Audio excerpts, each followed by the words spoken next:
nay là ngày thứ hai và mình ở DC. Bây giờ thì đang 6 giờ sáng. Mình thức dậy từ lúc 4 giờ rưỡi sáng rồi. Tại vì ngủ không được, vẫn còn trong bộ đồ của khách sạn, chưa có đánh răng, chưa có tắm gì hết. Đang đợi cái ông bạn ông sửa soạn xong rồi mình sẽ đi vô mình sửa soạn chuẩn bị đi qua cái tiệm đối diện của khách sạn. Bây giờ nó đang mở cửa bán đồ ăn sáng, nó bán bánh mì sandwich với lại trứng với lại bacon đó. Cực kỳ đói bụng luôn.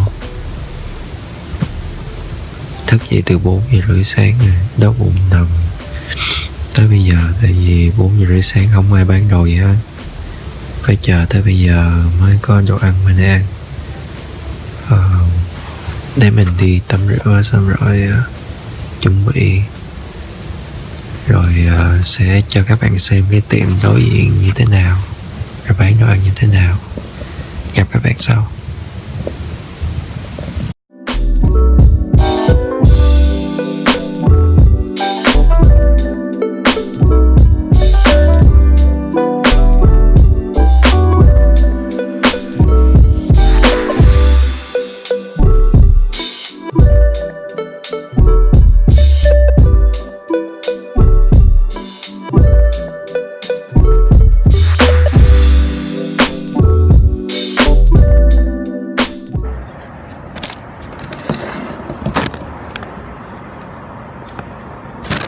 Đây, chào các bạn. Ở đây mình đang ăn sáng ở cái tiệm Bagel. Thì Bagel nó có cái tiệm tên là Bagel ETC đối diện với lại khách sạn của mình. Thì Bagel này rồi rớt xuống. Thì nó có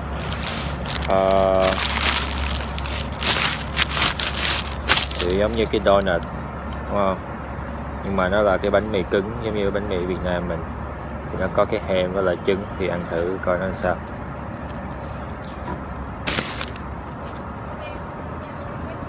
Rất là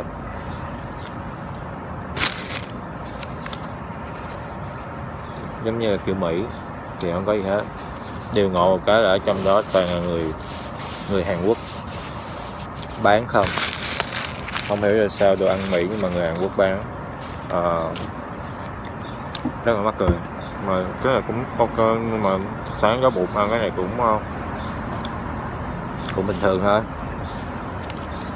Ăn chữa cháy.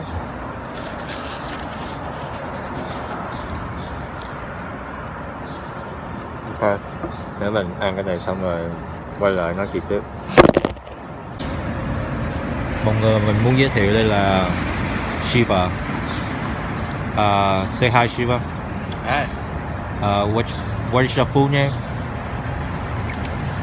Shiva Nathan. And what are you doing in Washington DC? I came for a US meeting. Meeting. So you work? Yes, I do. Okay. I'm not bum like you. Thì ông cũng tốt, ông dẫn mình đi ăn này nọ. Chưa ăn xong nhưng mà để mình ăn xong rồi mình dẫn chỗ khác đi cho mọi người thấy.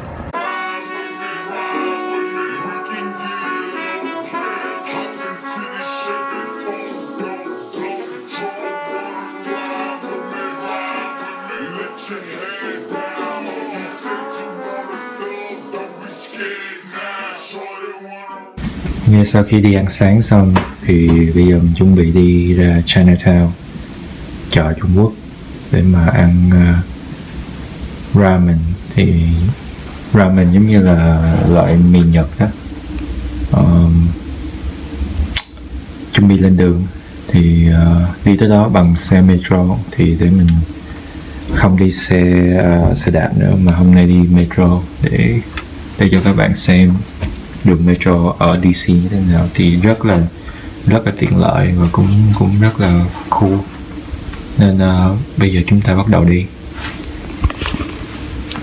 Gặp bạn trong vòng 1 giây.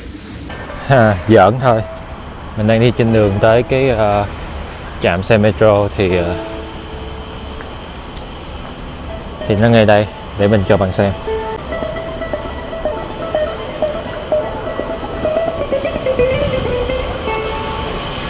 Thì bạn đi xuống dưới đây. Rồi.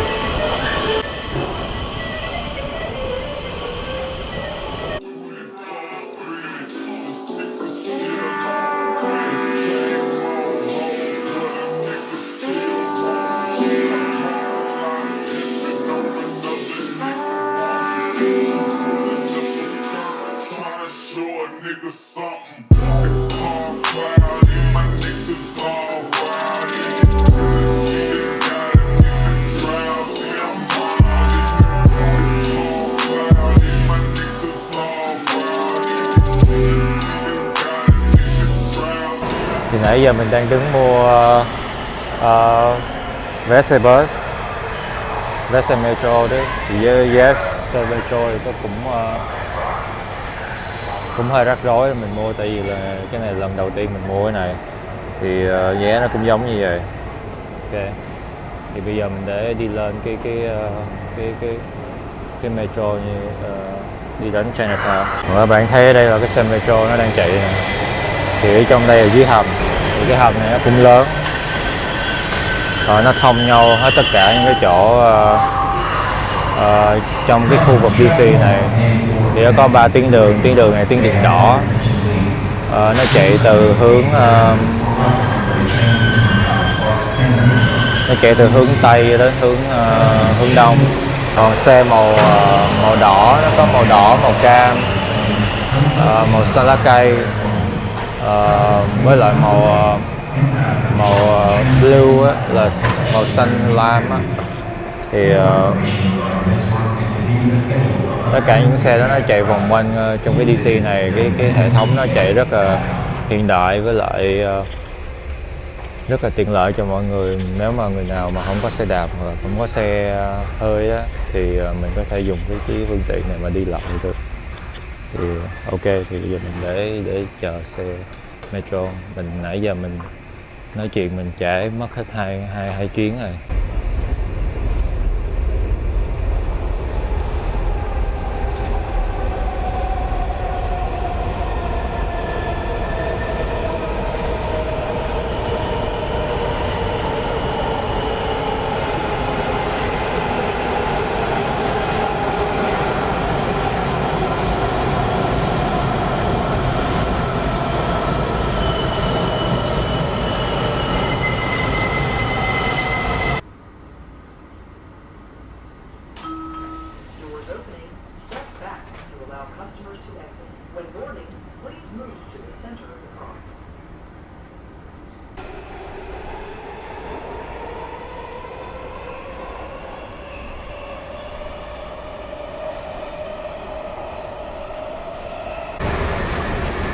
Cái chỗ mình đang tới là cái chỗ Chinatown, cái tiệm nó còn bán ramen. Cái tiệm nó tên là Thai King, và bây giờ nó chưa mở, 11:30 nó mở. Còn một cái tiệm kế bên đó cũng ramen luôn, thì nó mở lúc 11 giờ. Thì bây giờ là đang 10:30, thì mình còn 1 tiếng nữa. Thì trong thời gian đó mình có thể đi vòng vòng cái Chinatown coi có cái gì để mà ăn không. Thì mình đang thấy ở đây thì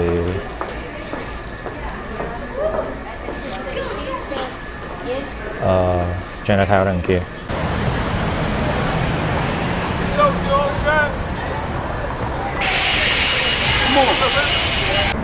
Ok, mình tới địa điểm của Dakai.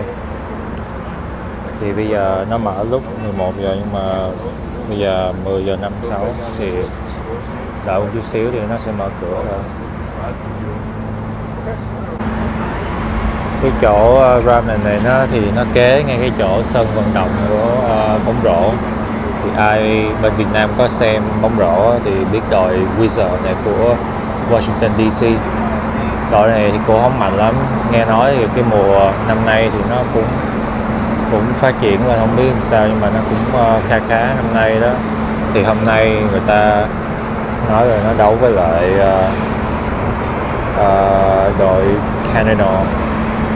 Cái đội đó mình cũng biết, mình cũng không rành basketball, nhưng mà hôm nay người ta sẽ có cái trận đấu lúc buổi chiều này nè. Thì ở ngoài đó có nhiều người bán vé. Cái khu này thực ra là nó ở ngoài cái Chinatown rồi, nhưng mà còn cách đi bộ là cũng chừng một đoạn, một block thôi.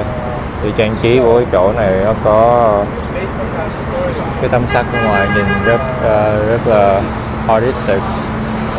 Thì trên cái phố này cũng sạch sẽ, không phải như trên Chinatown thường là thấy rác nhiều lắm. Ok, cuối cùng thì cũng vào được trong đây. Thì trong đây có cái tiệm, nó có cái menu ở đây các bạn thấy. Thì cái bảng màu xanh nó có cái này là chắc là thịt heo, ramen với lại thịt bò, thịt gà. Cái này cũng là thịt gà nhưng mà nó gọi là hơi cay. Còn cái này là cho mấy người ăn rau không. Thì cái phần bên đây á thì nó sẽ bao gồm tới lại tất cả những thứ giống như là có thịt heo, rồi giá, rồi ngò, hành, rồi có tỏi nữa. Đó, thì bên đây thì có thêm màu đỏ, thì nó có thêm add-on, có mì thêm, rồi nước súp, rồi thêm thịt heo, rồi seaweed. Đó, còn phần mặt sau thì nó có là các loại đồ uống. Thì chắc là mình sẽ gọi cái Sapporo này thì có $5 thôi, cũng thấy ok. Rồi bên đây là chỉ có dumpling với lại cơm. Đó, thì bây giờ mình sẽ gọi là cái soju ramen. Thì có vẻ cái đó là ngon, tại vì nó có gọi là traditional Sapporo ramen, đúng không? Tradition. Thì cái chỗ này là cái chỗ đầu tiên mà nó làm ramen. Thì rồi nước sốt đó top với lại thịt bò. Trong khi đó cái này $12, rồi mình sẽ bỏ thêm thịt heo vô nữa, thì thịt heo thêm $3 nữa, thành tổng cộng là $15 với lại $5 của bia nữa là $20. Thì tổng cộng đây là $20. Thì cái quầy này mình đang ăn là cái chỗ ngay trước cái chef luôn, người ta làm thẳng cho mình. Đó.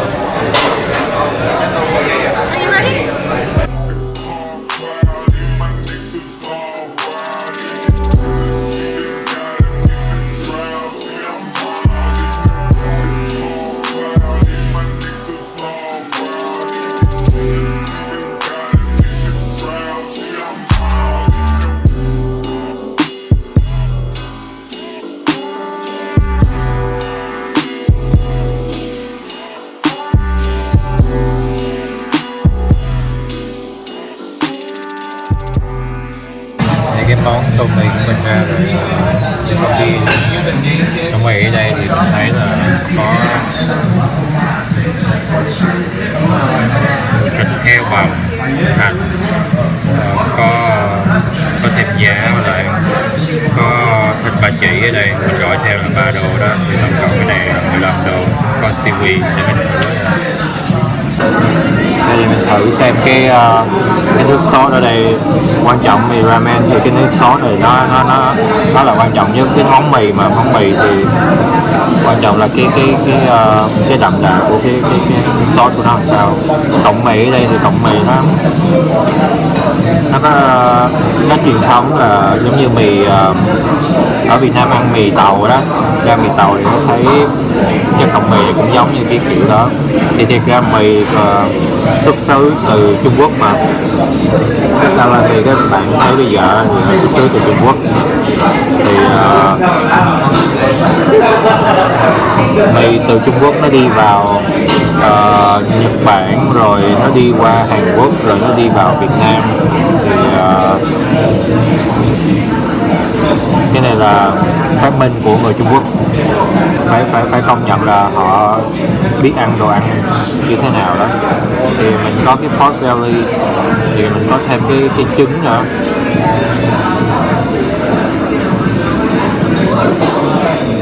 Cái trứng nữa, cái trứng là pork belly.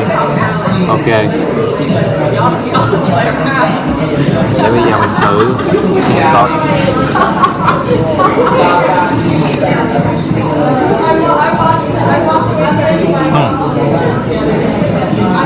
How's everything? Are you doing good? Yeah, okay, thank you.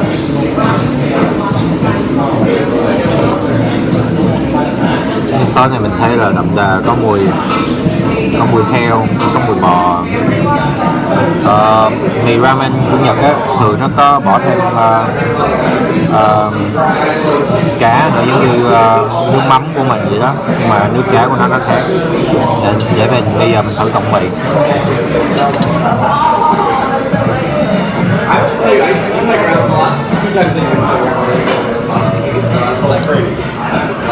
Cái tọng mì đối với mình thì cũng ngon á. Tại hồi nhỏ mình ăn với lại ông nội bà nội mình ở Việt Nam á, ở trước nhà có cái tiệm mì,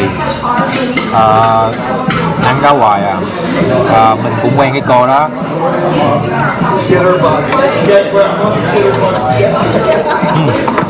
Thịt bà chị cũng ngon lắm. Thì trở lại mình quen với cái cô trước nhà, cổ thường hay nấu cho mình, nhiều khi mình ăn cũng free luôn á. Rồi cổ nấu chủ yếu là chỉ có thịt heo thôi, với lại sườn heo, chứ không có sườn bò. Tại mì tàu nó không có sườn bò ở trong, còn đồ của Nhật thì có sườn bò. Còn có một cái chỗ khác mình ăn với lại ông nội bà nội nữa là cái chỗ ông nội bà nội mình gọi là cái quán kem me đó. Thì cái quán kem me đó cộng mì nó cũng giống như vậy, cái nước rất là ngon. Nếu mà mình có về Việt Nam á, bạn nào muốn ăn cái chỗ đó thì giúp cho gia đình đó, giúp cho cái chỗ mà bán mì đó bán được nhiều tô mì, thì mình ăn có cảm thấy giống như là nhớ lại tuổi thơ. Hello, how are you? Welcome. My name is Jessie. We take care of you. Have you been here before? No. All right, awesome. We also have pork belly today. Okay, perfect. You need some time, or are you ready? Ok, để bây giờ mình ăn ăn xong đi rồi nói chuyện với các bạn tiếp. Miso ramen. Miso. Còn thứ nữa quên, nãy giờ mình chưa thử miếng trứng. Miếng trứng này mình thấy giống như là nó có dồn mỡ ở trong, hoặc là nó là trứng gì á, ở trong không phải lòng đỏ. Mình ăn thử.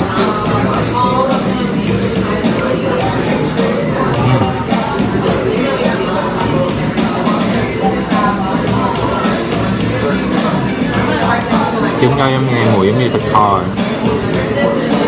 Thì trứng trong ramen thì thường nó bỏ vào sốt của nước tương á, xong rồi nó bỏ qua đêm, nó luộc lên xong rồi bỏ vô số nước tương, bỏ qua đêm để ngấm vô cái tròn trắng, ăn rất là có cái mùi châu Á vậy.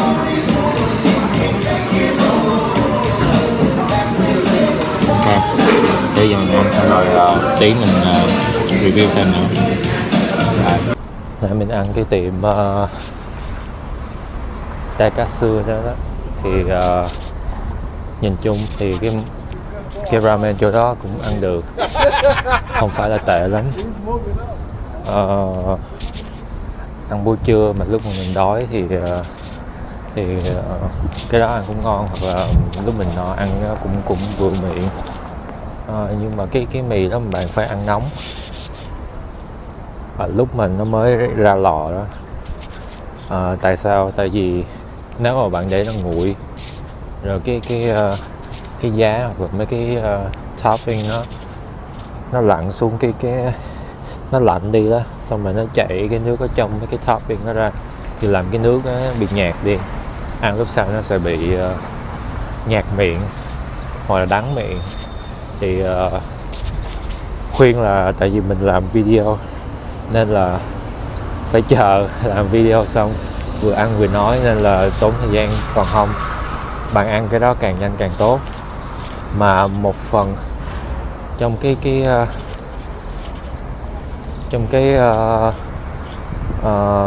văn hóa của Nhật á, thì ăn mì bất kỳ ở đâu cũng vậy, cho dù ở Mỹ hoặc là cái nhà hàng sang trọng vậy đó, bạn phải húp càng lớn càng tốt, thì cái đó chứng tỏ là bạn ăn đúng kiểu Nhật. Chứ mà không có thể nào mà bạn ăn mì mà bạn không thể nào mà thưởng thức mì mà không có húp với cái nước mà nó không nghe tiếng được. Không bao giờ mà ăn cảm thấy là cái món mì đó ngon đó.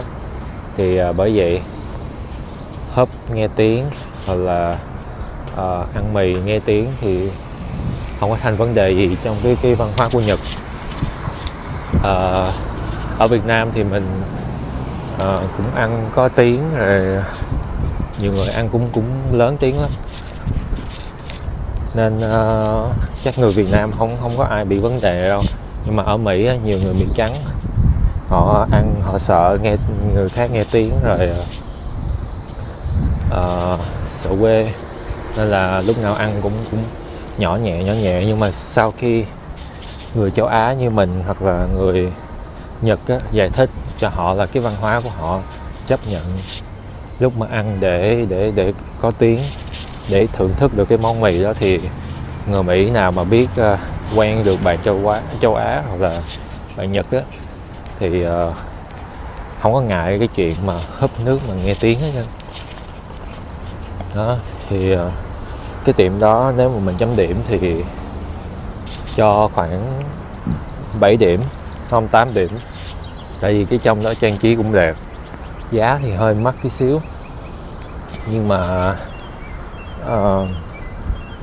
bù lại thì cái chỗ đó tốt cho ai mà có bạn đó, thì ăn trưa hoặc là ăn tối rủ nhau ra ngồi nói chuyện uống vài ly bia rồi đi làm việc tiếp, thì rất là tốt, cái không khí rất là dễ chịu. Còn gần đó đó, chỉ cách đó khoảng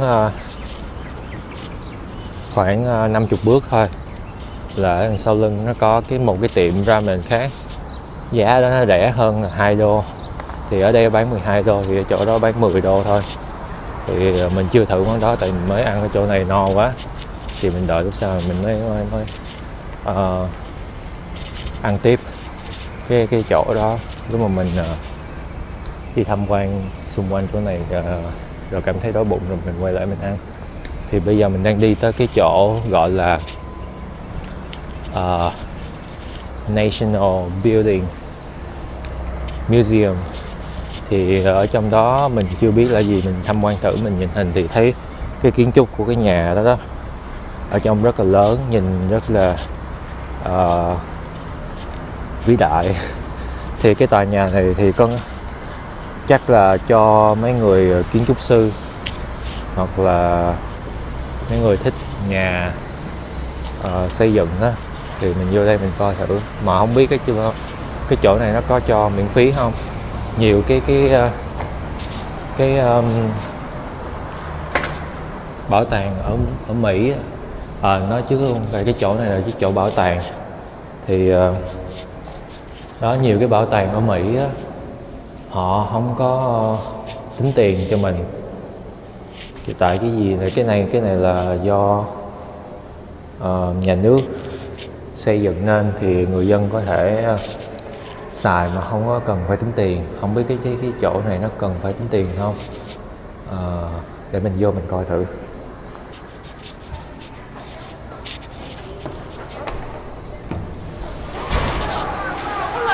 Hi.